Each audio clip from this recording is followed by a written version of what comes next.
Hey y'all! So this week on Chapel on Tour, we are in the dark. And the reason why is because I'm just taking you guys on a little walk. And I'm thinking about how, as a kid, I always loved coming outside and I loved looking at the stars. And that actually hasn't changed.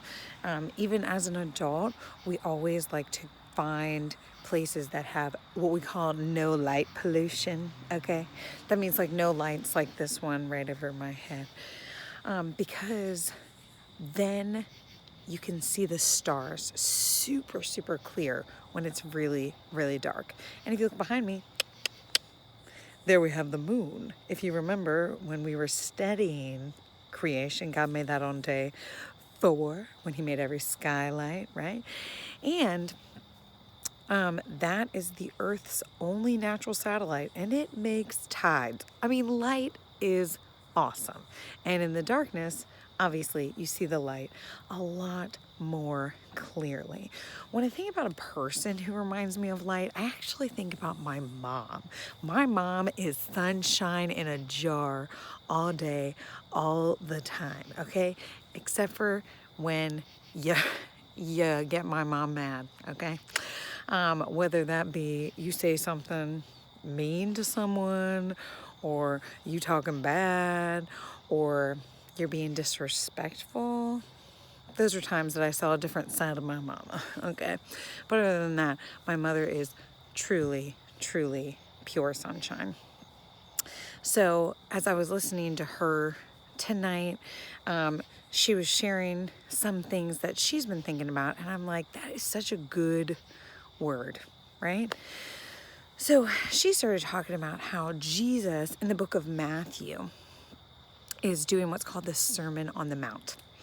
And he is addressing all of these people, and they're literally just listening to everything that Jesus says. And so Jesus looks at this huge crowd of people and he says, "You are the light of the world.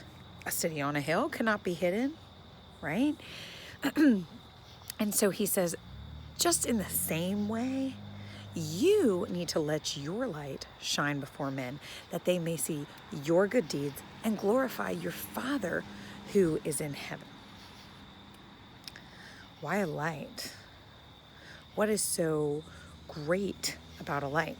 Well, for starters, the darker the place, the brighter the light, right? If I was inside right now, this light may not seem too bright if I had the lights on. But because I'm outside, this light makes a difference. You can really see this light. We live in a dark, sin-sick, dying world. And when Jesus says, "You are the light of the world," you cannot be hidden because of the light that he has placed in you. His light to shine and to show people who he is. The true light, the one true light. But something else that we can learn from these glow sticks is very interesting. So for those of you who have never had a glow stick, I'll start with one that is untouched, okay? So you see that, right? It looks pretty cool. And there's like this liquid on the inside of this glow stick. And you can tell that this was made to shine, kind of like you and me. This was made to shine. But in order for it to shine, you have to take this glow stick and you have to break it.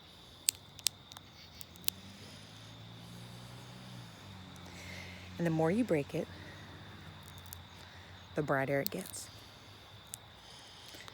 And you break it, you shake it, oh, and you drop it. But you see that? Ooh, it's pretty cool. Look at the part that I didn't break. Doesn't shine quite as bright. But the part that broke is pretty bright, right? God uses different things in our life, and he allows us to be broken. And Those are times in our life where things may not be super great. Maybe something happened at home that isn't great, or maybe something's happening at school that isn't awesome, and you are struggling with those things. Well, God is using those moments, and you may feel really sad about them. You may feel really broken. Maybe it's stuff that has happened this year. Oh man, 2020. Whew. This is something that you will remember for the rest of your life. Okay, you and I both will remember this for the rest of our lives, because it's been a crazy year. Crazy year. I mean, it started out and people were getting sick, but things still seemed okay. And then they closed school, and that was crazy. And then everyone starts to have issues with different things like the internet. We're not able to see our friends. We're not able to be around as much family. We're not able to do a lot of fun things. They closed parks. They closed all of these different things, and it's just breaking us. But just like these glow sticks who were made to shine, in those moments, God is making something beautiful. And that something beautiful is you. Peter talks about that, so that the tested genuineness of your faith, though it's tested by fire, may result in the praise and the glory of Jesus Christ. You, my friend, are the light of the world. You cannot be hidden, though there is darkness all around you, though there's sin and there's sadness and there's pain and there's sickness and all of these things. God has called you to be a light. So what does that look like? That looks like standing up for your friends. That looks like standing up for somebody that you don't even like. That looks like being kind.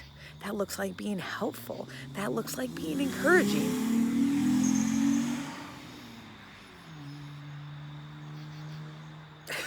That looks like following the rules of the road and not speeding. But that can look a lot of different ways. But the Bible says so that they may see your good deeds. This light is not easily hidden. They may see your good deeds and glorify your Father who art in heaven. So while one light is bright, you put two lights together and they shine even brighter. And you put three lights together and they shine even brighter. Together, united, they make an even brighter light. They make an even bigger impact on this darkness. And eventually, you're no longer focused on the darkness, but you're focused on shining together, bright. And y'all, when we work together, the impact that we can make on this world is insane, because God has created us to shine. And when we shine together, our light is so bright that by God's grace, people will see our good deeds and they will glorify Him and they will magnify Him. And I have a story that I want to share with you about a man whose name is Nehemiah, who made a difference because he chose to shine.